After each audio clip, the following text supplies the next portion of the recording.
서울에서 시청 중인 조용성님 감사해요. 북한이 핵 쏘면 서울은 10분 만에 불바다가 될 거야.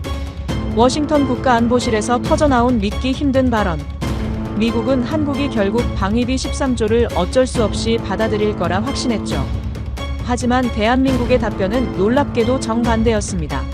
주한미군 지금 당장 철수하십시오. 심지어 플루토늄 재처리 권한까지 꺼내며 사실상 공식 핵개발 선언을 던져버립니다. 그런데 진짜 충격은 그 다음이었습니다. 김정은 최측근, 북한 핵기술 총책 리철진이 믿기 힘든 루트로 탈북을 감행한 것. 주한미군 철수, 한국의 핵주권 선언, 김정은 오른팔 핵기술자의 탈북까지. 이 믿기 힘든 세 박자가 맞아떨어지자 세계 최강 미국은 숨조차 쉬기 힘들 정도로 엄청난 압박을 받게 됩니다. 그리고 그때 미 정보국에 날아든 딱 한 줄의 첩보로 미 백악관은 그야말로 충격에 휩싸이는데요. 북한 김정은이 벌벌 떨고 있습니다. 잠깐 여러분이 사는 곳을 댓글로 남겨주세요. 다음 영상에서 감사 인사를 전해드릴게요. 저는 워커볼튼입니다. 국가안보회의 안보전략수석 분석관으로 30년간 일해왔죠. 그동안 수많은 위기를 겪었지만 이번만큼 충격적인 순간이 없었던 것 같아요. 그날은 2월의 어느 새벽, 정확히는 새벽 2시였어요. 펜타곤 지하 3층, 위기 대응실에서 야간 당직을 서고 있었습니다. 평소와 다름없이 각종 보고서를 검토하던 중이었죠. 그런데 갑자기 낮은 경보음이 울리기 시작했어요. 띵, 띵, 띵. 천장에 붉은 경광등이 번쩍이며 회전했습니다. 심장이 덜컥 내려앉았어요. 이런 경보는 정말 심각한 상황에서만 울리거든요. 급하게 대형 스크린을 올려다봤죠. 화면에 떠오른 첫 번째 메시지를 보고 손이 얼어붙었습니다. 긴급 보고. 대한민국 정부 전자권 환수 및 재처리 협정 개정 공식 논의 시작. 주한미군 철수 협상 테이블 언급. 잠시 숨이 막혔어요. 미국이 주한미군 방위비 13조 원을 요구했지만 그렇다고 한국이 이런 극악한 카드를 꺼낼 거라고는 상상하지 못했거든요. 그런데 이게 끝이 아니었습니다. 두 번째 경보음이 더 급하게 울렸거든요. 추가 긴급 보고. 북한 김정은 직속 핵개발 비밀 재정 총책, 신원 미상 고위 간부 탈북. 현재 한국 영토 내 진입 확인. 이때 정말 온몸에 소름이 돋았습니다. 이 두 사건이 동시에 터졌다는 건 우연이 아니었어요. 미국이 그동안 구축해온 동아시아 협상 프레임이 완전히 무너지고 있다는 신호였거든요.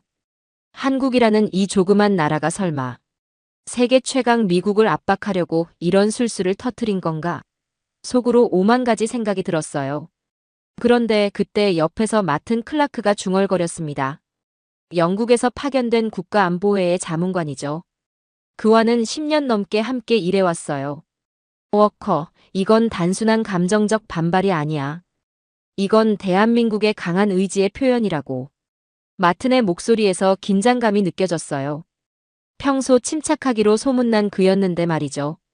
마튼은 특히 저 김정은 핵개발 핵심 기술자의 탈북 소식이라면 아마 김정은이 지금 잠도 제대로 못 자고 불안에 떨고 있을 거라고 말하더라고요. 그때였어요.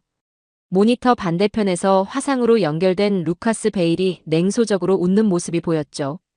국방정보국 분석관인데 보수적 성향이 강한 인물이에요. 김정은 핵심 측근이 탈북한 거랑 한국이 핵개발한다는 거랑 무슨 관련이 있는 거죠? 한국은 약소국이에요. 말도 안 됩니다. 한국은 체계도 제대로 없고 핵개발할 수 있는 역량도 없어요. 아직도 국제시장에서 일본 부품 기술도 따라잡지 못했잖아요. 그때 일본 방위성에서 연결된 나카무라가 끼어들었습니다. 맞습니다. 한국 정도로는 일본 기술을 흉내내는 수준이 고작이죠. 핵기술 모방조차 불가능할 겁니다. 나카무라의 말에서는 확신이 느껴졌어요.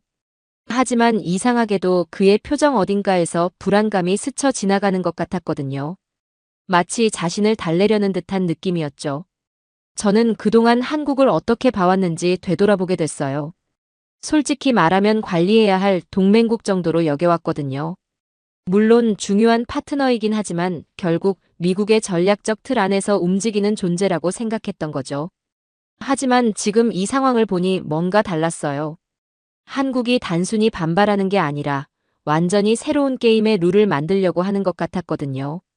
그런데 그게 가능할까라는 의구심이 계속 들었죠. 한국은 해방 후 지금까지 미군의 보호 아래서 경제 개발을 이룬 게 맞잖아요. 심지어 지금까지도 대미 무역에 의존하고 중국, 일본에 수출하지 않으면 당장이라도 무너질 수 있는 나라인 게 사실이거든요. 그때였습니다. 복도에서 급한 발걸음 소리가 들려왔어요. 철문이 끼익하고 열리며 또 다른 보고관이 뛰어들어왔습니다. 추가 보고 있습니다. 트럼프 행정부에서 한국 압박 수위를 대폭 높이기로 결정했습니다. 그가 건넨 문서를 보고 정말 놀랐어요. 13조 원 방위비 분담금, 주한미군 철수 위협, 100% 관세 부과까지. 이건 협상이 아니라 완전한 굴복을 요구하는 수준이었거든요. 예상은 일부 했지만 너무 한국 같은 약소국에 굴욕을 줄 정도로 처참한 외교 폭력이었어요. 이제 정말 한계점에 왔군. 마튼이 깊은 한숨을 쉬었습니다. 김정은이 벌벌 떨고 있을 거라고 했잖아. 그런데 미국도 마찬가지 아닐까? 우리도 지금 두려워하고 있는 거 아닐까? 그 순간 정말 소름이 돋았어요. 무슨 말이지 싶었거든요. 미국이 이런 미친 압박을 하는데 한국 걱정을 하는 게 아니라 미국이 한국을 두려워한다니요? 마트는 일본의 비웃음, 미국의 압박, 모든 게 사실은 두려움의 다른 표현이었을지도 모른다는 생각을 한다는 건가요? 머릿속으로 참 많은 복잡한 생각이 흘려스쳐 지나갔죠. 그때였습니다. 경광등이 계속 번쩍이며 붉은 빛이 벽에 반사됐고 전체 상황실을 불안감으로 순식간에 물들었어요. 공조시설에서 나오는 낮은 웅웅거리는 소리와 함께 뭔가 거대한 변화가 시작되고 있다는 걸 온몸으로 느꼈습니다. 루카스가 다시 말했죠. 한국이 설마 정말로 독자적인 길로 나갈 거라고 생각해? 결국은 우리 미국 쪽으로 돌아올 거야. 하지만 저는 확신이 서지 않았어요. 화면에 계속 업데이트되는 정보들을 보면서 이번엔 정말 다를 것 같다는 예감이 스물스물 들기도 했거든요. 그때 일본계 나카무라가 다시 한번 강조하더라고요. 한국은 우리 일본 기술 없이는 아무것도 할 수 없습니다. 그런데 그의 목소리에서 이상한 떨림이 느껴졌어요. 마치 자기 자신을 설득하려는 것 같았거든요. 정말 그렇게 확신한다면 왜 이렇게 계속 강조하는 걸까요? 시간이 지나면서 더 많은 정보가 들어왔어요. 한국 내에서 여론이 들끓고 있다는 소식, 청와대에서 긴급회의를 계속하고 있다는 보고, 그리고 북한에서도 비상체제에 들어갔다는 첩보까지. 저는 문득 이런 생각이 들었어요. 지금까지 우리가 한국을 너무 단순하게 봤던 건 아닐까? 그들이 정말로 우리가 예상하지 못한 방향으로 움직이고 있는 건 아닐까? 마튼이 조용히 말했습니다. 워커, 우리가 놓치고 있는 게 있을 거야. 한국이 이렇게 나온다는 건 분명히 뭔가 준비가 되어 있다는 뜻이거든. 미국이 이렇게 단순히 압박한다고 해서 한국이 굴복할 나라가 절대 아니야. 한국은 일본과 달라. 우주에서 세계 최초로 그 많은 압박을 견뎌내고 민주주의와 자본주의를 동시에 이룬 나라라고. 그것도 단 30년 안에 동시에 대한민국이 세계 최초야. 그것도 식민지를 겪고 전쟁까지 치러가면서 이룬 걸 생각하면 대한민국은 전 세계 어느 나라에도 절대 굴복당하지 않을 거라고. 정말 맞는 말이었어요. 외교적으로 이렇게 강하게 나오려면 그만한 배경이 있어야 하거든요. 그런데 우리는 그게 뭔지 파악하지 못하고 있었어요. 그때였습니다.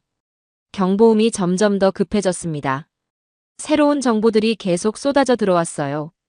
한국 기업들의 이상한 움직임, 연구소에서의 야간 작업 증가, 그리고 몇몇 핵심 인사들의 동선 변화까지. 이게 다 연결되어 있는 거야. 저는 혼잣말처럼 중얼거렸어요. 개별적인 사건들처럼 보이지만 사실은 하나의 큰 그림의 일부였던 거죠. 루카스가 여전히 회의적이었어요. 그래도 한국이 우리를 상대로 뭘 할 수 있겠어? 결국은 협상 테이블로 나올 거야. 하지만 저는 점점 더 불안해졌어요. 이번엔 정말 다를 것 같다는 느낌이 강해졌거든요. 한국이 지금까지와는 완전히 다른 카드를 준비하고 있는 것 같았어요. 그래, 한국이라는 나라가 5,000년간 존속 이유가 있지. 미국보다 역사가 무려 20배가 긴 나라인데 이렇게 단순한 압박에 흔들리지 않을지도 몰라. 그때 또다시 붉은 경광등이 계속 번쩍였고 전체 상황실의 분위기는 점점 더 긴장감으로 가득 찼습니다. 저는 이 순간이 단순한 외교적 마찰을 넘어서 뭔가 근본적인 변화의 시작점이 될 것 같다는 예감을 지울 수 없었어요. 그리고 그 예감은 틀리지 않았습니다. 그날 밤 펜타곤에서 돌아온 후 저는 도저히 잠을 이룰 수 없었습니다. 머릿속에서 계속 맴도는 것들이 있었거든요. 특히 그 탈북 고위 인사에 대한 정보 말이에요. 다음 날 아침 일찍 사무실로 나갔습니다. 책상 위에는 밤새 쌓인 보고서들이 산더미처럼 쌓여 있었어요. 그 중에서도 가장 눈에 띄는 건 탈북자 관련 긴급 분석 보고서였습니다. 보고서를 열어보니 상세한 녹취록이 첨부되어 있었어요. 김정은 직속 핵개발 비밀 재정 총책이었다는 그 인물의 증언 내용이었죠. 저는 이어폰을 끼고 그 파일을 재생했습니다. 처음엔 잡음만 들렸어요. 그런데 곧 거친 숨소리가 들리기 시작했습니다. 그리고 떨리는 목소리로 이어지는 말들.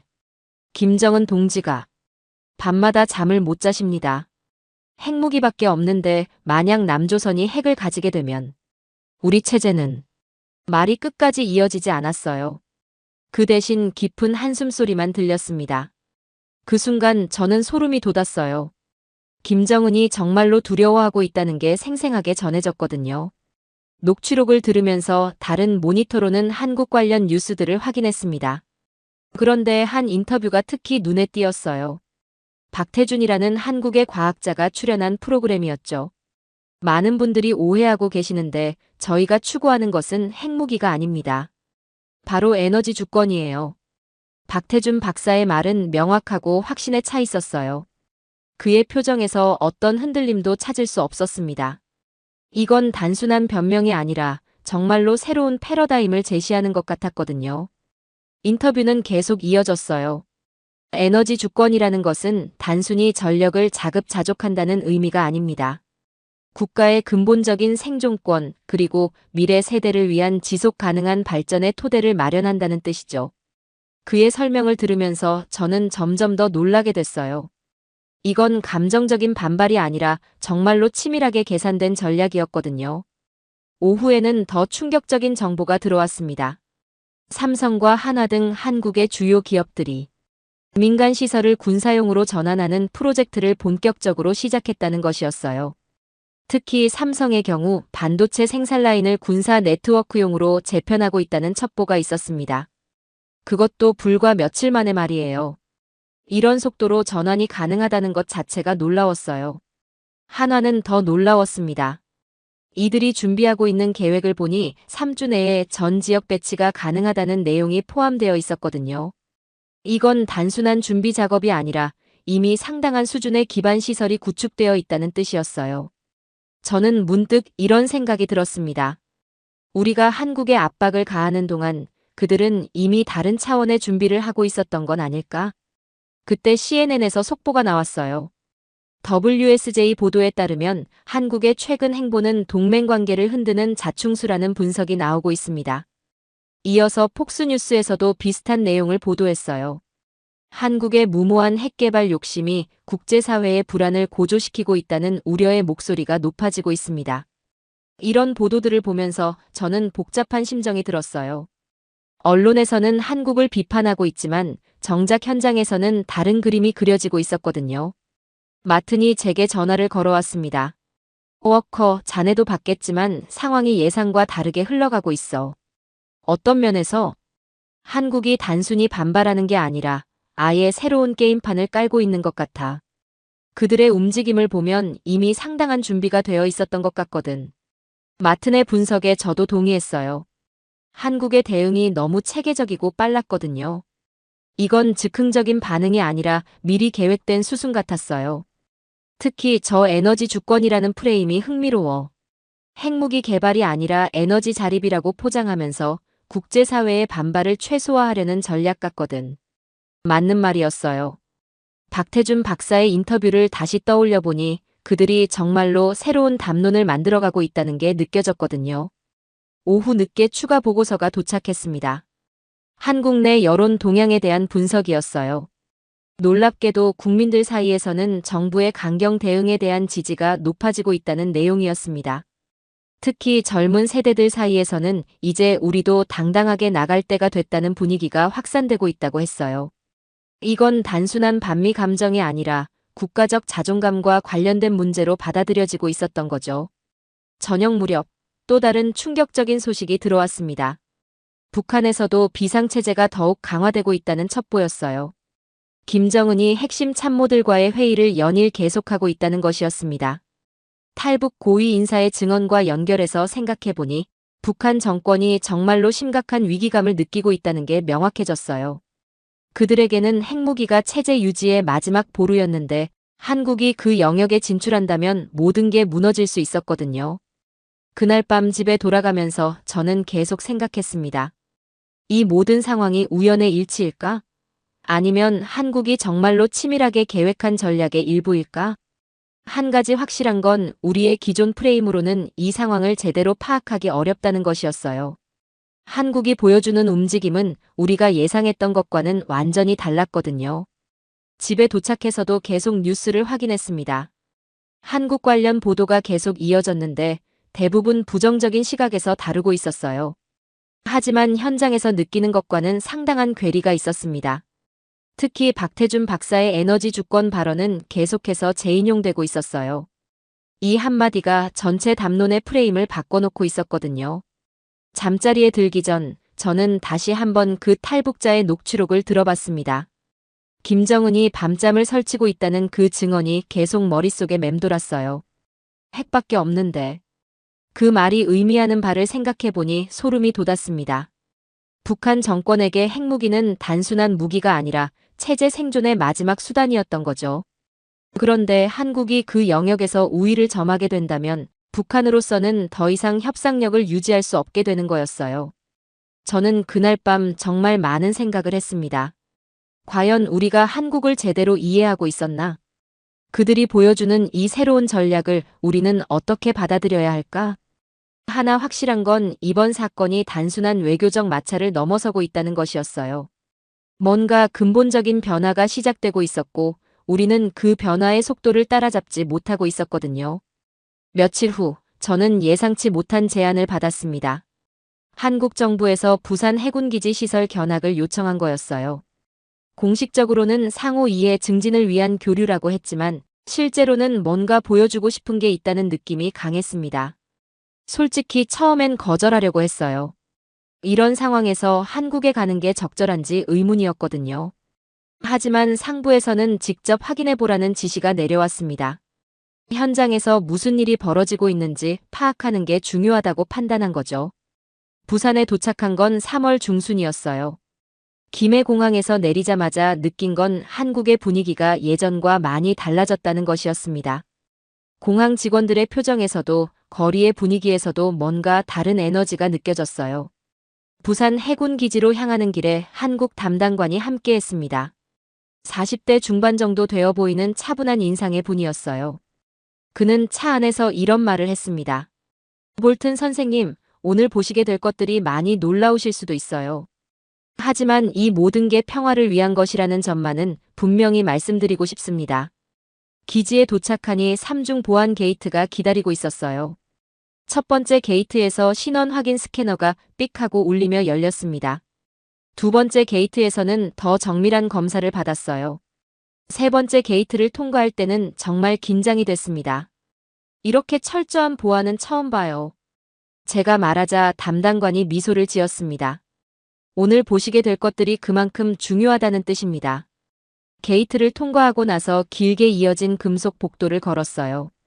발걸음 소리가 차가운 벽면에 반영되면서 묘한 긴장감을 만들어냈습니다. 복도 양쪽으로는 여러 개의 철문이 있었는데 각각 다른 보안 등급을 나타내는 표시가 붙어 있었어요.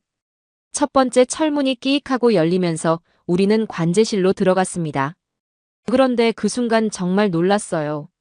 벽면 전체가 거대한 유리벽으로 되어 있었고 그 너머로는 마치 SF 영화에서나 볼 법한 시설이 펼쳐져 있었거든요. 저건 뭡니까? 군 전용 프라이빗 네트워크 시설입니다. 한국이 독자 개발한 디지털 방어 시스템의 핵심이죠. 대시보드가 심장 박동처럼 규칙적으로 깜빡이고 있었어요. 수많은 데이터가 실시간으로 업데이트되고 있었습니다. 그런데 그 속도가 보통이 아니었어요. 거의 즉각적으로 반응하고 있었거든요. 오늘 현무 5호모의 발사와 드론 군집 침투 시나리오 시연을 보여드리겠습니다. 담당관의 설명과 함께 시연이 시작됐어요. 대형 스크린에 가상의 적군 드론들이 나타났습니다. 수십 대의 드론이 기지를 향해 접근하고 있었어요. 그런데 놀라운 일이 벌어졌습니다.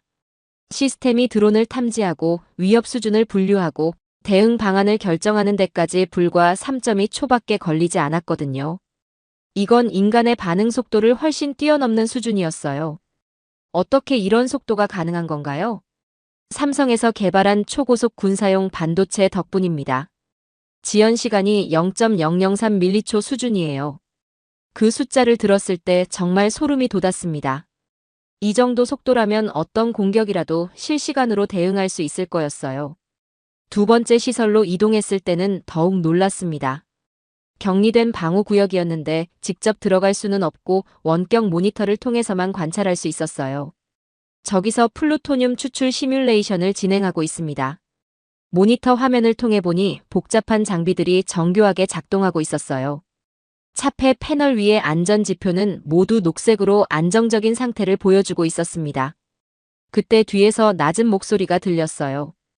돌아보니 중년의 남성이 서 있었습니다. 담당관이 조용히 귀띔해줬어요.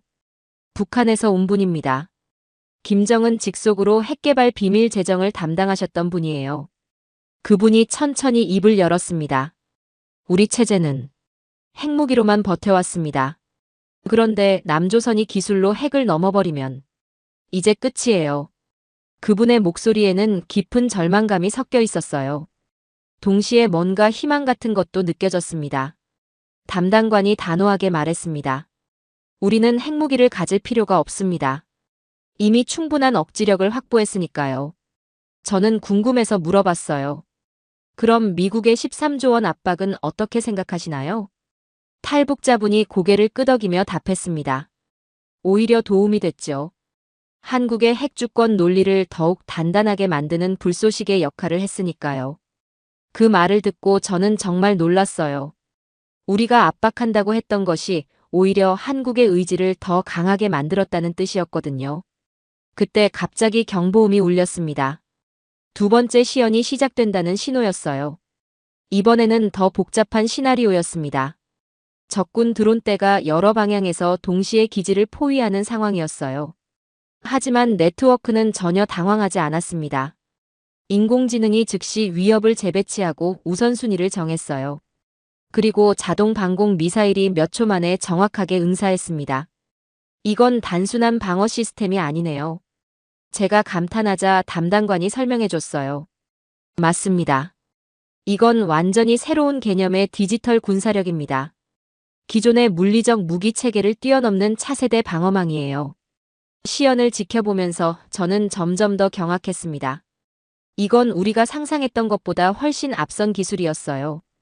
단순히 핵무기를 개발하는 수준이 아니라 아예 새로운 패러다임의 군사 기술을 만들어낸 거였습니다. 그때 탈북자분의 눈가에 눈물이 고이는 게 보였어요. 이제 고향 가족들을 다시 볼 수 있을 것 같습니다. 그분의 떨리는 목소리를 들으면서 저는 이 모든 상황의 진정한 의미를 깨달았습니다. 이건 단순한 기술 시연이 아니라 한반도 전체의 미래를 바꿀 수 있는 전환점이었던 거예요. 통일이 가능해질까요? 제가 조심스럽게 물어보자 탈북자분이 고개를 끄덕였습니다. 김정은이 더 이상 핵으로 위협할 수 없게 되면 대화할 수밖에 없을 겁니다. 그때가 되면 진짜 평화가 가능할지도 모르죠. 시설을 둘러보면서 저는 계속 생각했습니다. 우리가 한국을 압박하면서 기대했던 것과는 정반대의 결과가 나오고 있었어요. 그들은 굴복하기는커녕 오히려 더 강력한 독자적 역량을 구축하고 있었거든요. 관제실로 돌아가는 길에 담당관이 마지막으로 이런 말을 했습니다.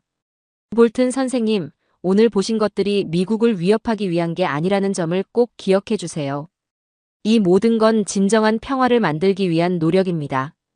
부산을 떠나면서 저는 완전히 다른 시각을 갖게 됐어요. 한국이 보여준 건 단순한 반발이 아니라 정말로 새로운 미래에 대한 비전이었거든요. 그리고 그 비전은 충분히 현실적이고 강력했습니다. 비행기 안에서 저는 보고서 초안을 작성하기 시작했어요. 이번 경험을 어떻게 본국에 전달할지 고민이 많았습니다. 단순히 기술적 성과만 보고할 게 아니라 이것이 갖는 전략적 의미까지 제대로 전달해야 했거든요. 한 가지 확실한 건 우리가 한국을 바라보는 시각을 근본적으로 바꿔야 한다는 것이었어요. 더 이상 관리해야 할 동맹국이 아니라 함께 배워가야 할 파트너로 봐야 할 때가 온 거였습니다. 시설을 둘러보면서 저는 계속 생각했습니다. 우리가 한국을 압박하면서 기대했던 것과는 정반대의 결과가 나오고 있었어요. 그들은 굴복하기는커녕 오히려 더 강력한 독자적 역량을 구축하고 있었거든요. 관제실로 돌아가는 길에 담당관이 마지막으로 이런 말을 했습니다. 볼튼 선생님, 오늘 보신 것들이 미국을 위협하기 위한 게 아니라는 점을 꼭 기억해 주세요. 이 모든 건 진정한 평화를 만들기 위한 노력입니다. 부산을 떠나면서 저는 완전히 다른 시각을 갖게 됐어요. 한국이 보여준 건 단순한 반발이 아니라 정말로 새로운 미래에 대한 비전이었거든요. 그리고 그 비전은 충분히 현실적이고 강력했습니다. 비행기 안에서 저는 보고서 초안을 작성하기 시작했어요. 이번 경험을 어떻게 본국에 전달할지 고민이 많았습니다. 단순히 기술적 성과만 보고할 게 아니라 이것이 갖는 전략적 의미까지 제대로 전달해야 했거든요. 한 가지 확실한 건 우리가 한국을 바라보는 시각을 근본적으로 바꿔야 한다는 것이었어요. 더 이상 관리해야 할 동맹국이 아니라 함께 배워가야 할 파트너로 봐야 할 때가 온 거였습니다. 부산에서 돌아온 지 이틀 후, 저는 국가안보회의 상황실에서 긴급 브리핑을 해야 했습니다. 형광등의 낮은 웅웅거리는 소리와 서류 냄새가 가득한 회의실에 주요 인사들이 모여 있었어요. 트럼프 대통령도 참석했습니다. 처음에 그는 제 보고서를 훑어보면서 비웃는 듯한 표정을 지었어요. 이건 가짜 뉴스겠지. 한국이 그런 기술을 가지고 있을 리 없어. 하지만 보고서의 핵심 항목들을 자세히 읽어보자 그의 표정이 점점 굳어지기 시작했습니다. 특히 극초음 속 반도체 기반 위성 추적 알고리즘과 독자 설계, 극한 방어 시스템 부분에서 그의 시선이 오래 머물렀어요. 이게 정말 가능한 일인가? 대통령의 목소리에서 의외라는 감정이 느껴졌습니다. 저는 부산에서 직접 목격한 내용을 상세히 설명했어요. 3.2 초 만에 위협을 탐지하고 대응하는 시스템, 0.003m초의 지연 시간, 그리고 완전 자동화된 방어망까지. 볼튼, 자네 말은 한국이 우리보다 앞선 기술을 가지고 있다는 건가? 그렇습니다, 대통령님. 적어도 디지털 방어 체계 분야에서는 우리가 예상했던 것보다 훨씬 앞서 있습니다.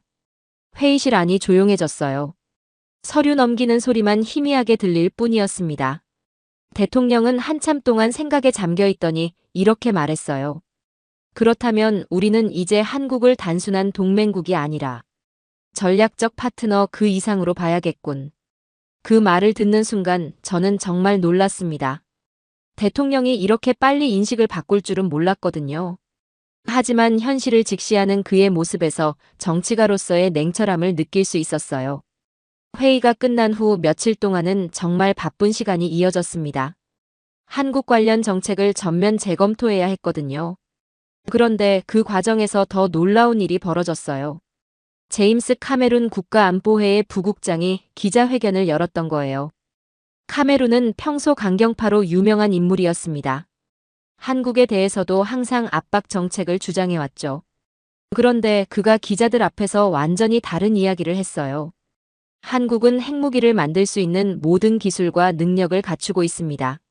하지만 그들은 동맹을 위해 그리고 평화를 위해 그 길을 선택하지 않았습니다. 이것이야말로 진정한 의리의 나라다운 모습입니다. 카메룬의 발언은 계속 이어졌어요. 최근 제기된 13조 원 방위비 분담금 논란은 단순한 분담금 문제가 아닙니다. 우리는 동맹의 무게와 의미를 근본적으로 재정의해야 합니다. 이 발언이 나간 후 언론과 정치계가 술렁였어요. 강경파의 대표격인 카메룬이 이런 말을 했다는 것 자체가 큰 의미였거든요. 정책 기조가 바뀌고 있다는 신호로 받아들여졌습니다. 저는 그때 혼잣말처럼 중얼거렸어요. 결국 우리의 압박이 불쏘시개 역할을 했구나. 부산에서 만났던 탈북자분의 말이 맞았던 거예요. 미국의 압박이 오히려 한국의 독자적 역량 강화를 정당화하는 명분을 제공했던 겁니다. 그 무렵 서울에서는 흥미로운 일이 벌어지고 있었어요. 광화문 광장에서 유엔 회의 생중계 리허설이 진행되고 있다는 소식이 들려왔거든요. 한국 정부가 무언가 중요한 발표를 준비하고 있다는 것이었습니다. 현지 리포트를 보니 수많은 시민들이 광장에 모여 대형 스크린을 바라보고 있었어요. 그 중에서 한 대학생과의 인터뷰가 특히 인상적이었습니다. 핵무기는 필요 없어요. 우리에게는 더 강한 무기가 있거든요. 바로 기술이죠. 그 학생의 목소리는 떨리고 있었지만 확신에 차 있었어요. 그리고 그 말에 주변 사람들이 박수를 보내는 모습이 화면에 잡혔습니다. 저는 그 모습을 보면서 뭔가 큰 변화가 임박했다는 걸 느꼈어요. 아직 큰 환호는 터지지 않았지만 그 눌린 에너지가 곧 폭발할 것 같은 분위기였거든요. 사무실로 돌아와서 저는 추가 보고서를 작성하기 시작했어요. 부산에서의 경험과 최근 정책 변화를 종합해서 앞으로의 전망을 정리해야 했거든요. 보고서를 쓰면서 저는 계속 생각했습니다. 우리가 한국에 대해 가졌던 기존의 관점이 얼마나 잘못되었는지를 말이죠. 그들을 단순히 관리 대상으로만 봤던 우리의 시각이 이 모든 상황을 제대로 예측하지 못한 원인이었어요. 특히 한국의 기술력을 과소평가했던 것이 가장 큰 실수였습니다. 삼성과 하나 같은 기업들이 보유한 역량, 그리고 그것을 군사적 목적으로 전환할 수 있는 능력을 완전히 간과했던 거죠. 그날 밤 집에서 뉴스를 보는데 한국 관련 보도가 계속 나오고 있었어요. 하지만 며칠 전과는 논조가 많이 달라져 있었습니다. 비판적이기보다는 분석적인 관점에서 다루고 있었거든요. 특히 박태준 박사의 에너지 주권 발언이 다시 주목받고 있었어요. 전문가들은 이것이 단순한 변명이 아니라 새로운 패러다임의 제시라고 분석하고 있었습니다. 저는 그 보도들을 보면서 한국이 정말로 담론의 주도권을 가져가고 있다는 걸 느꼈어요. 핵개발 논란을 에너지 자립 문제로 재프레이밍하면서 국제사회의 시각을 바꿔놓고 있었거든요. 잠자리에 들기 전 저는 다시 한번 부산에서의 경험을 떠올려 봤어요.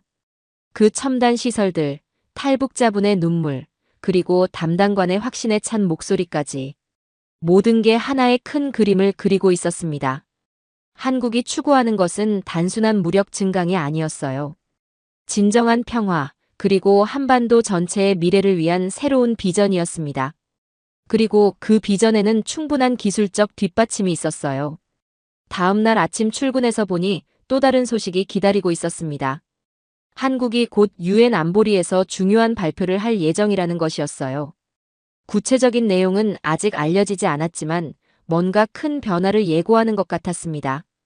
저는 그 소식을 들으면서 다시 한번 깨달았어요. 이제 우리는 한국의 움직임을 따라가는 입장이 되어버렸다는 것을. 더 이상 우리가 주도권을 쥐고 상황을 조절할 수 있는 위치에 있지 않았거든요. 마튼이 전화를 걸어왔습니다. 워커, 한국이 정말 큰 그림을 그리고 있었던 것 같아. 우리가 예상했던 것보다 훨씬 체계적이고 장기적인 전략이었어. 그렇습니다.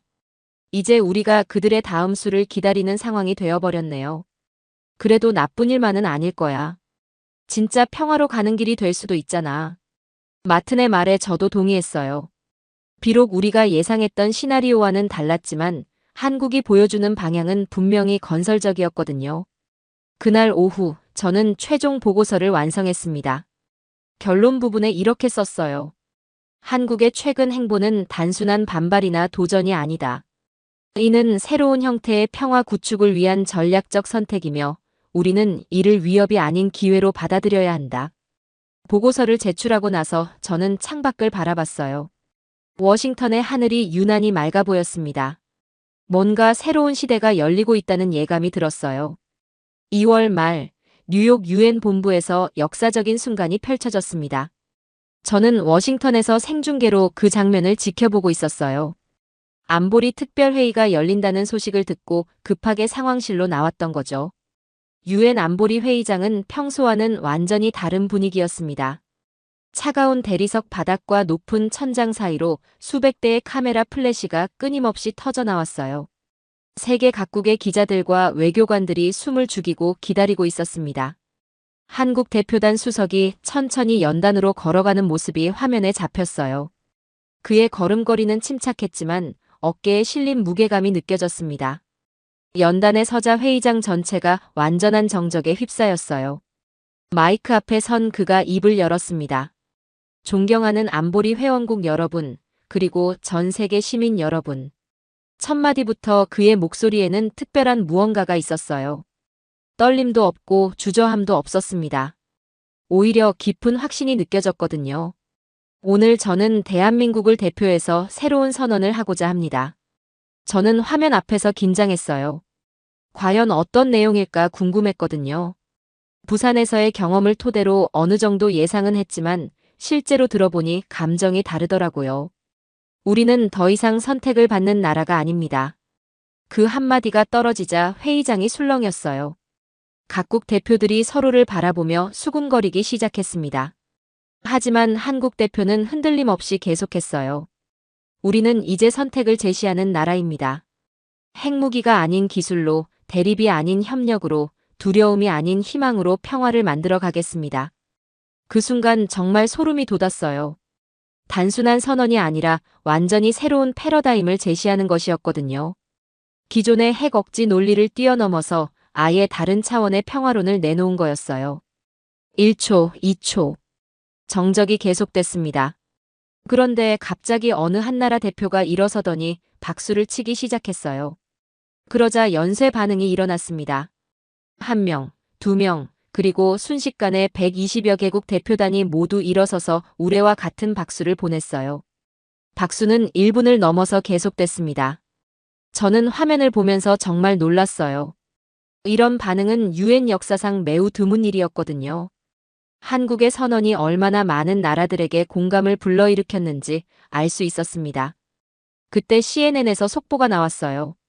대한민국이 핵무기가 아닌 기술로 평화의 새로운 축을 선언했습니다. 이는 냉전 이후 국제 질서의 근본적인 변화를 예고하는 역사적 순간으로 평가됩니다.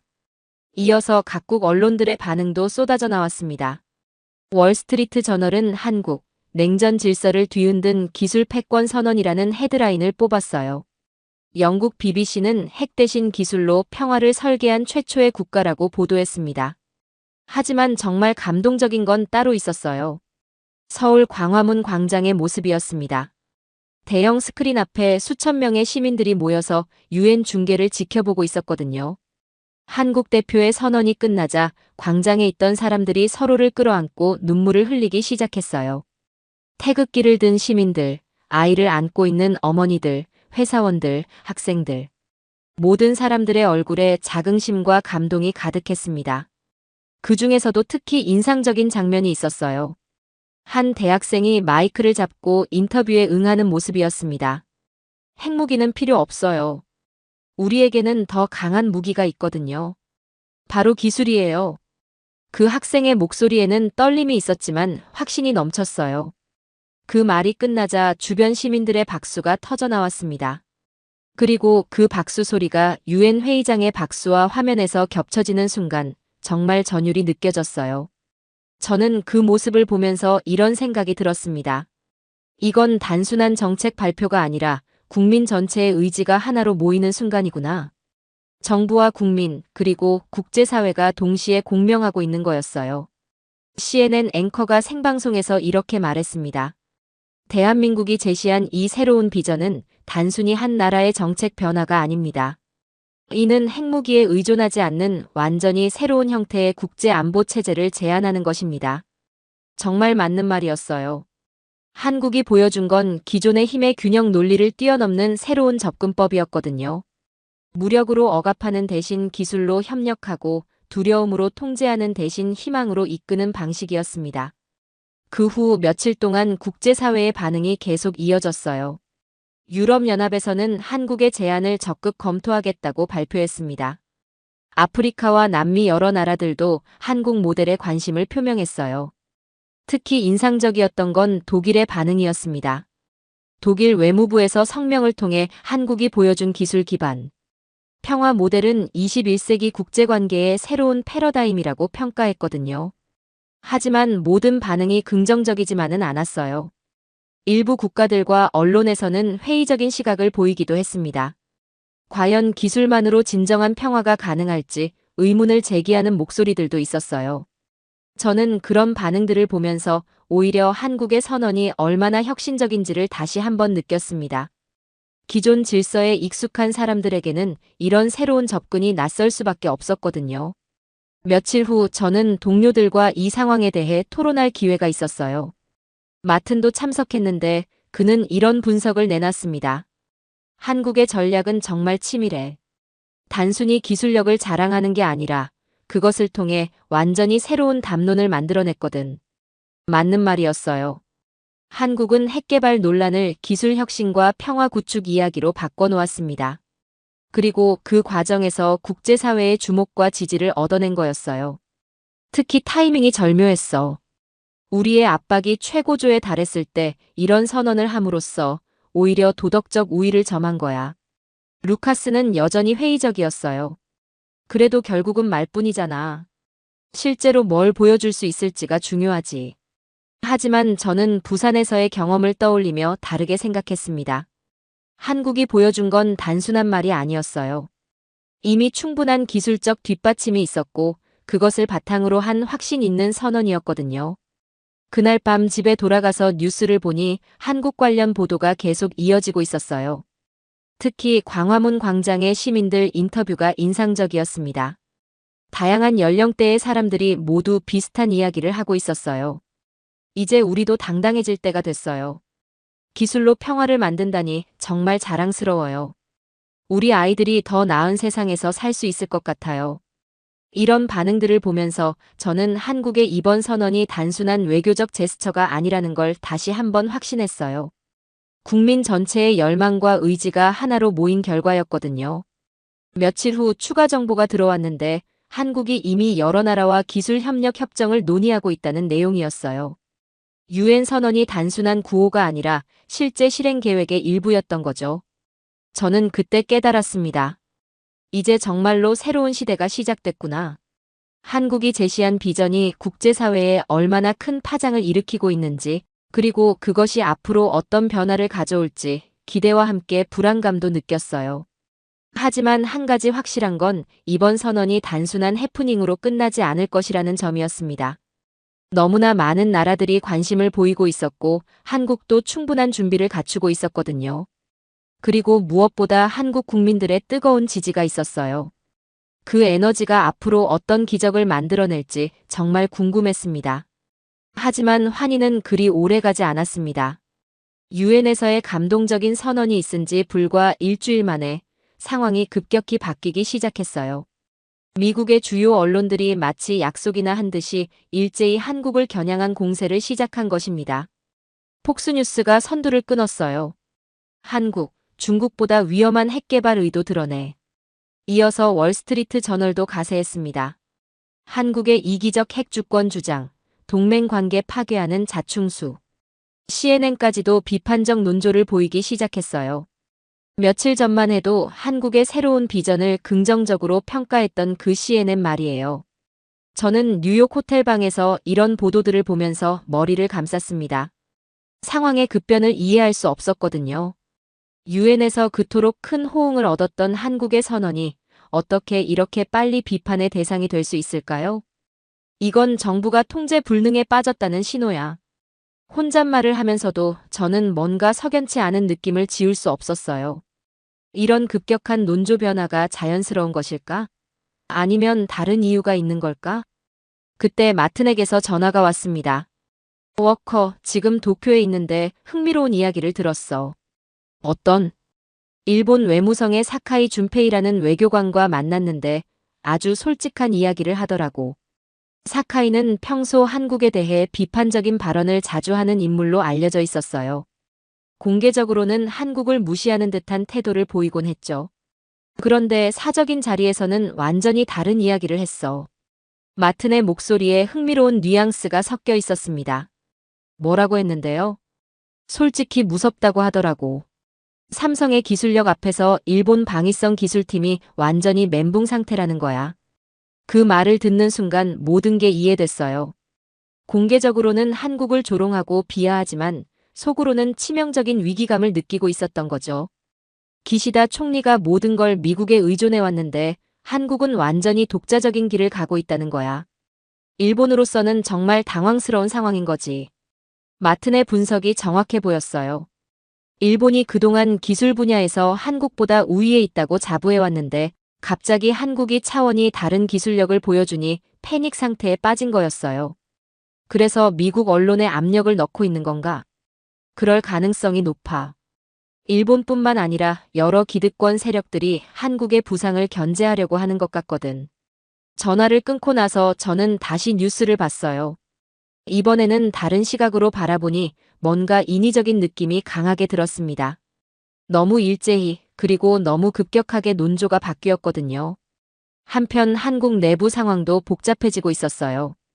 서울에서 들려오는 소식에 따르면 보수 야당에서 정부 정책을 강하게 비판하고 나섰다는 것이었습니다. 야당 대표가 기자회견을 열고 목소리를 높였어요. 현 정부는 한국을 국제적으로 고립시키고 있습니다. 무책임한 독자 노선이 국익에 도움이 되겠습니까? 이런 비판이 나오자 한국 주식시장이 요동치기 시작했어요. 삼성, 한화 등 관련 기업들의 주가가 불안정한 움직임을 보였습니다.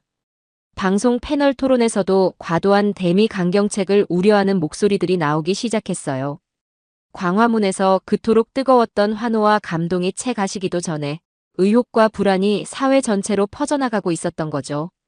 여론이 분열되기 시작했어요. 저는 이런 상황을 지켜보면서 복잡한 심정이 들었습니다. 한국의 기술력과 비전은 분명히 인상적이었어요. 부산에서 직접 목격한 바로는 그들이 허세를 부리는 게 아니라 실제로 뛰어난 능력을 갖추고 있었거든요. 그런데 국제정치의 현실은 기술력만으로는 해결되지 않는 복잡한 이해관계가 얽혀 있었어요.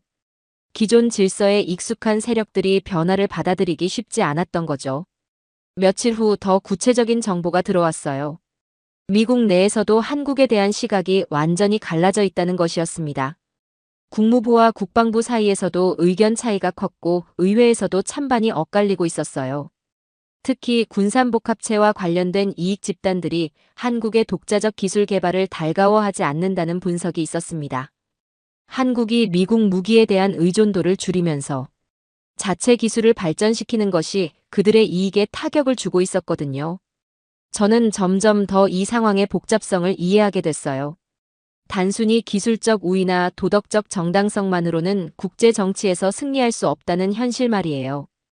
기득권 세력들의 저항은 생각보다 훨씬 강력하고 체계적이었습니다.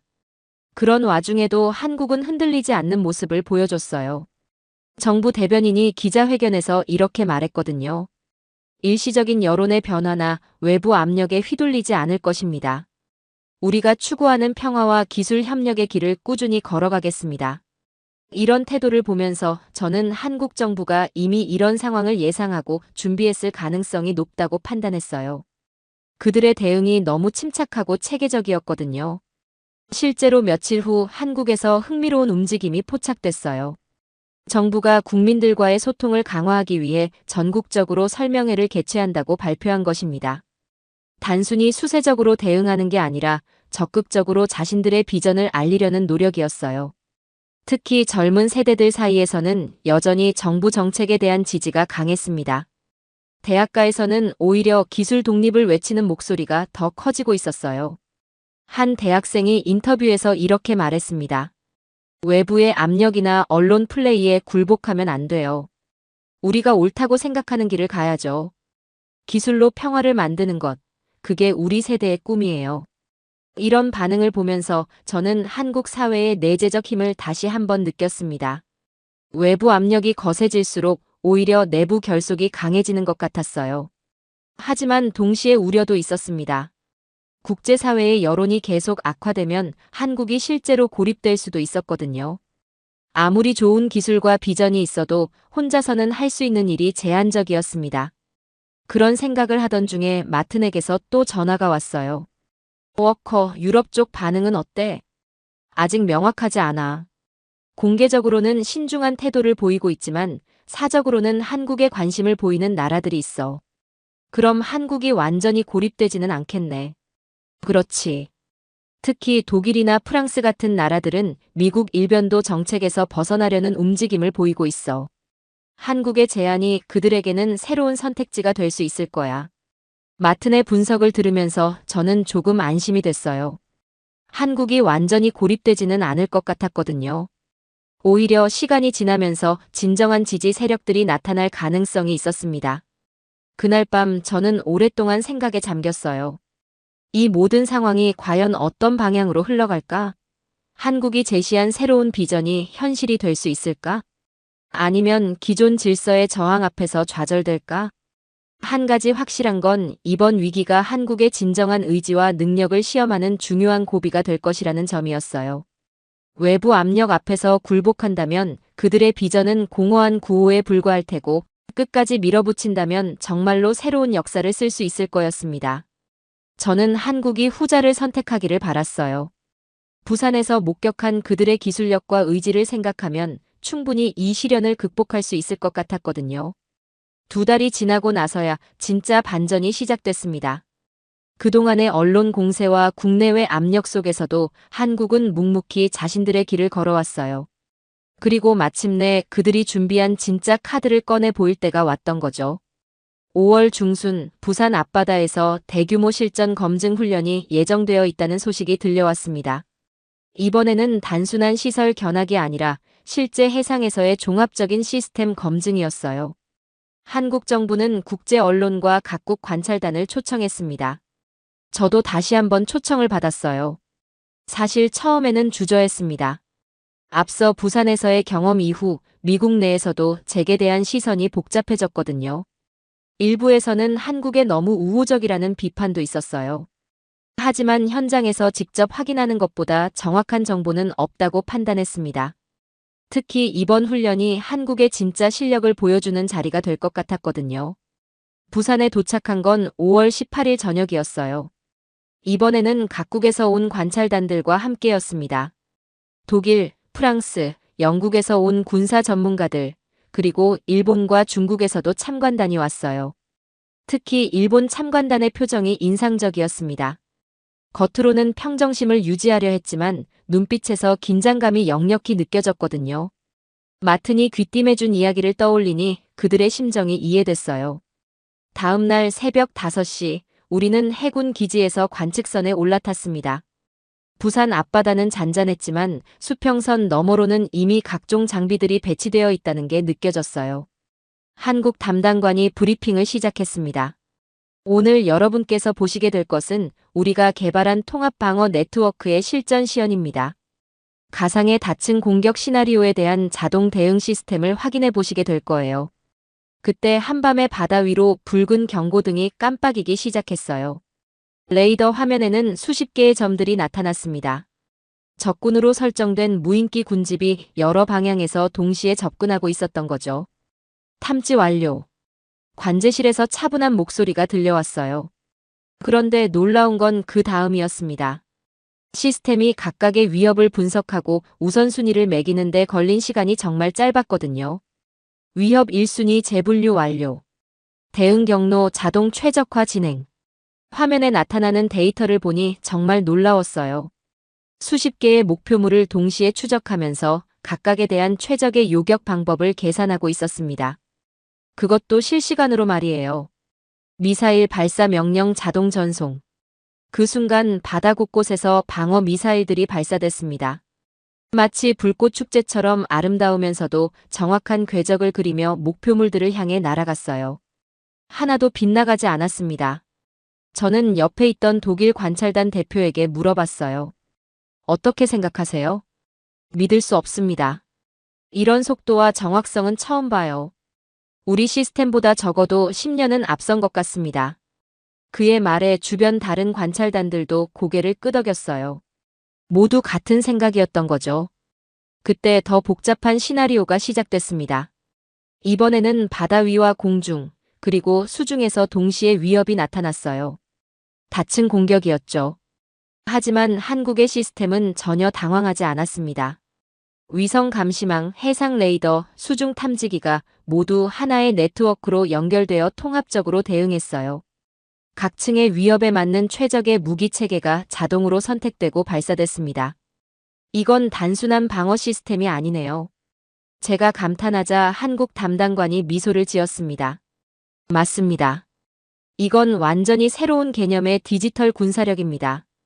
인간의 반응 속도나 판단력의 한계를 뛰어넘는 차세대 시스템이에요. 시연이 끝나고 나서 각국 관찰단들의 반응이 쏟아져 나왔어요.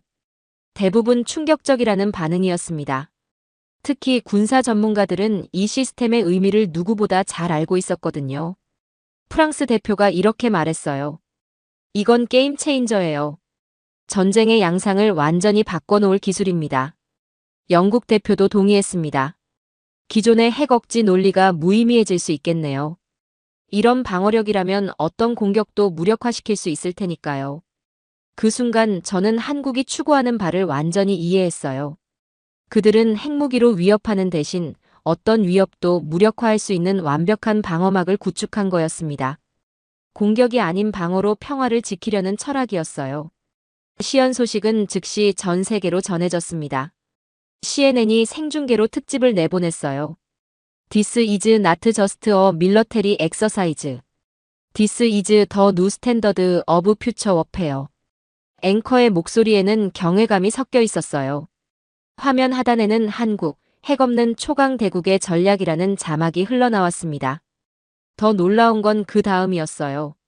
시연이 끝나고 며칠 지나지 않아서 유럽 각국에서 연쇄적인 반응이 나타났거든요. 폴란드가 가장 먼저 움직였습니다. 폴란드 국방부에서 한국과의 네트워크 공동 개발 협력 착수를 공식 발표한 거예요. 러시아와 인접한 지리적 특성상 이런 방어 시스템에 대한 관심이 클 수밖에 없었던 거죠. 이어서 체코와 슬로바키아도 한국 방산 기업과의 추가 협력을 발표했습니다. 단순한 무기 구매가 아니라 기술 이전과 공동 개발 협정이었어요. 독일의 반응은 더욱 인상적이었어요. 독일 국방부 대변인이 기자회견에서 이렇게 말했거든요. 한국이 보여준 기술은 나토의 집단 방어 개념의 새로운 가능성을 제시하고 있습니다. 적극적으로 협력을 검토하겠습니다. 이런 반응들을 보면서 저는 정말 감탄했어요. 한국이 몇 달간의 비판과 압력을 견디고 마침내 이런 결과를 만들어낸 거였거든요. 관측선에서 돌아오는 길에 저는 마음속으로 계속 생각했습니다. 우리가 한국을 관리 대상으로 보며 압박했던 지난 몇 달이 얼마나 잘못된 접근이었는지를 말이에요. 이제 우리는 한국을 관리 대상이 아니라 배움의 모델로 봐야 해. 혼잣말을 하는데 옆에 있던 마튼이 어깨를 두드렸어요. 그래, 워커. 지금이 바로 진정한 대등 관계의 시작이야. 마튼의 말이 정말 맞았어요. 한국은 더 이상 우리의 보호를 받아야 할 약소국이 아니었습니다. 오히려 우리가 배워야 할 선진 기술과 철학을 가진 파트너였어요. 부산을 떠나면서 저는 이번 경험이 제 인생에서 가장 중요한 전환점 중 하나가 될 것 같다는 생각이 들었습니다. 한국이 보여준 것은 단순한 기술 시연이 아니라 미래에 대한 완전히 새로운 비전이었거든요. 그리고 그 비전은 이미 현실이 되고 있었어요. 유럽 국가들의 연쇄적인 협력 제안이 그 증거였습니다. 한국의 길이 옳았다는 것을 세계가 인정하기 시작한 거였죠. 비행기 안에서 보고서를 작성하면서 저는 이렇게 썼습니다. 한국의 성공은 단순한 기술적 우위가 아니라 명확한 철학과 전략적 사고, 그리고 국제사회에 대한 깊은 이해가 결합된 결과다. 이제 우리는 그들을 경쟁자가 아닌 동반자로, 관리 대상이 아닌 학습 대상으로 바라봐야 한다. 한국이 제시한 새로운 패러다임이 이제 현실이 되고 있었습니다. 부산 해상 시연이 끝나고 한 달 후, 저는 다시 한번 뉴욕 UN 본부에 있었습니다. 이번에도 한국에서 중요한 발표가 있을 예정이었거든요. 하지만 이전과는 분위기가 완전히 달랐어요. 몇 달 전 첫 번째 선언 때와는 국제사회의 시선 자체가 바뀌어 있었습니다. 안보리 회의장에는 이번에도 세계 각국의 대표들이 모였지만 그들의 표정에서는 호기심과 기대감이 더 강하게 느껴졌어요. 한국이 또 어떤 놀라운 이야기를 들려줄지 궁금해하는 분위기였습니다. 한국 대표단 수석이 다시 연단에 올랐을 때 저는 그의 걸음걸이에서 이전과는 다른 자신감을 느꼈어요. 몇 달 전에는 새로운 도전을 시작하는 긴장감이 있었다면 이번에는 이미 검증받은 실력에 대한 당당함이 있었거든요. 존경하는 안보리 회원국 여러분. 그의 첫 마디부터 회의장이 조용해졌습니다. 모두가 집중하고 있었어요. 지난 몇 달 동안 대한민국은 많은 시련을 겪었습니다. 우리의 새로운 비전을 이해하지 못하는 분들도 있었고 기존 질서를 유지하려는 압력도 있었습니다. 그는 잠시 멈춘 후 더욱 단호한 목소리로 계속했어요. 하지만 우리는 흔들리지 않았습니다. 그리고 이제 전 세계가 우리의 진정성과 능력을 확인했다고 생각합니다. 회의장에서 작은 박수 소리가 들렸어요. 몇몇 나라 대표들이 먼저 호응을 보낸 거였죠. 오늘 저는 더욱 명확하게 선언하고자 합니다. 우리는 더 이상 누구의 관리를 받는 나라가 아닙니다. 그 말이 떨어지자 회의장의 공기가 바뀌었어요. 긴장감과 기대감이 동시에 느껴졌습니다. 우리는 이제 함께 미래를 설계하는 진정한 파트너입니다. 기술과 지혜로 협력과 상생으로 새로운 세계 질서를 만들어가는 주체입니다. 그 순간 회의장이 폭발했어요. 기립박수가 1분, 2분을 넘어서 계속됐습니다. 이전보다도 더 열렬하고 지속적인 박수였어요. 각국 대표들의 표정에서 진심 어린 감탄과 존경이 느껴졌습니다. 저는 그 모습을 보면서 정말 감동받았어요. 몇 달 전 한국이 처음 새로운 비전을 제시했을 때는 호기심 반, 의구심 반이었다면 이번에는 완전한 인정과 지지였거든요. CNN에서는 즉시 특별방송을 시작했습니다. 대한민국이 국제사회의 새로운 표준이 되었습니다. 핵무기가 아닌 기술로, 위협이 아닌 협력으로 평화를 구현하는 완전히 새로운 모델을 제시한 것입니다. 앵커의 목소리에는 경외감이 가득했어요. 이건 단순한 뉴스 보도가 아니라 역사적 순간을 목격했다는 인식이 담겨 있었습니다. 그때 화면이 서울 광화문 광장으로 바뀌었어요. 이번에도 수많은 시민들이 대형 스크린 앞에 모여 있었습니다. 하지만 이전과는 분위기가 달랐어요. 처음에는 설렘과 불안이 섞여 있었다면 이번에는 자부심과 감동이 넘쳐났거든요. 한국 대표의 선언이 끝나자 광장의 시민들이 서로를 끌어안고 눈물을 흘리기 시작했어요. 태극기를 든 할아버지, 아이를 안고 있는 어머니, 대학생들, 직장인들. 모든 세대가 하나가 되어 기쁨을 나누고 있었습니다. 그 중에서도 특히 인상적인 장면이 있었어요. 몇 달 전 우리의 무기는 기술이라고 말했던 그 대학생이 다시 마이크 앞에 섰던 거예요. 몇 달 전 제가 말했던 게 현실이 됐어요. 핵무기는 정말 필요 없었어요. 우리에게는 더 강한 무기가 있었거든요. 바로 기술과 지혜, 그리고 평화를 향한 의지였어요. 그 학생의 목소리는 이전보다 훨씬 확신에 차 있었어요. 그리고 그 말에 광장의 모든 사람들이 환호했습니다. 그 환호 소리가 UN 회의장의 박수 소리와 화면에서 겹쳐지는 순간 정말 전율이 느껴졌어요. 저는 그때 깨달았습니다. 이건 단순한 정치적 승리가 아니라 인류 문명사에서 중요한 전환점이 되는 순간이구나. 힘으로 평화를 위협하는 시대에서 지혜로 평화를 만드는 시대로의 전환 말이에요. 회의가 끝나고 나서 저는 호텔방에서 마지막 보고서를 작성하기 시작했습니다.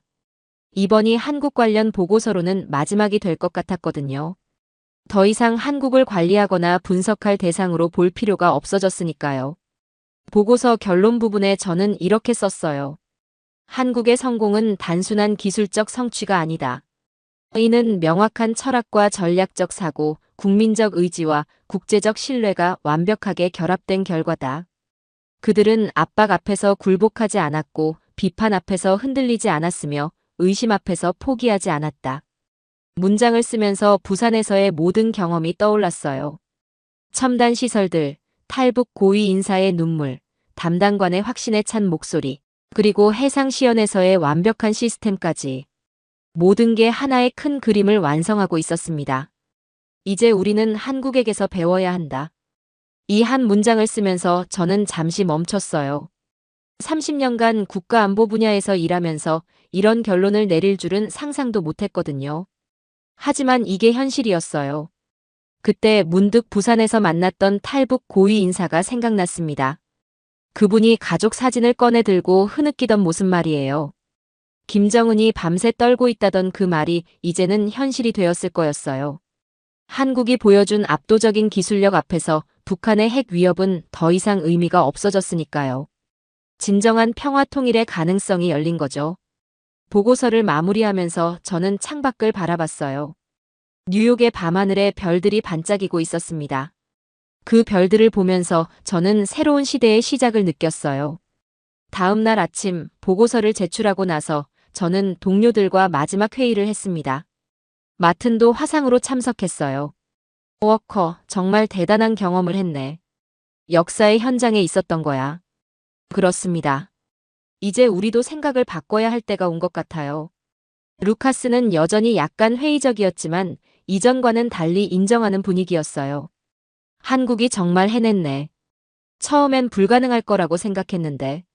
제임스 카메룬 부국장도 참석했는데 그는 이렇게 말했어요. 이제 우리의 동맹 정책 전체를 재검토해야 할 것 같습니다. 한국 모델을 다른 나라에도 적용할 수 있을지 연구해 봐야겠어요. 회의가 끝나고 나서 저는 정말 뿌듯했어요. 몇 달 전만 해도 한국을 관리해야 할 동맹으로 보던 우리가 이제는 배워야 할 파트너로 인식하게 됐거든요. 그날 저녁 집에 돌아와서 뉴스를 보니 전 세계적으로 한국 모델에 대한 관심이 폭발적으로 증가하고 있었어요. 아시아, 유럽, 아프리카, 남미의 여러 나라들이 한국과의 협력을 원한다고 나서고 있었습니다. 특히 인상적이었던 건 독일 총리의 발언이었어요. 한국이 보여준 기술 기반 평화 모델은 21세기 국제관계의 새로운 표준이 될 것입니다. 독일도 이 모델을 적극적으로 연구하고 도입하겠습니다. 프랑스 대통령도 비슷한 입장을 밝혔어요. 유럽연합 전체가 한국 모델에 주목하고 있었던 거죠. 잠자리에 들기 전 저는 다시 한번 광화문 광장의 영상을 봤어요. 시민들의 환호하는 모습, 눈물 흘리는 모습, 그리고 희망에 찬 표정들을 보면서 정말 감동받았습니다. 한국이 이룬 것은 단순한 기술적 성취가 아니었어요. 전 국민이 하나의 꿈을 향해 나아가면서 만들어낸 기적이었습니다. 그리고 그 기적이 이제 전 세계로 퍼져나가고 있었어요. 저는 그날 밤 정말 깊은 잠에 들었습니다. 새로운 시대가 시작되고 있다는 확신과 함께 그 변화의 현장에 있을 수 있었다는 감사함을 느끼면서 말이에요. 몇십 년 후 역사책에 이 순간이 어떻게 기록될지 궁금했어요. 아마도 기술로 평화를 구현한 최초의 사례로, 그리고 새로운 문명사의 출발점으로 남게 될 것 같았습니다. 한국이 보여준 길이 인류 전체의 미래가 되기를 진심으로 바라면서 저는 이 놀라운 이야기를 마무리합니다.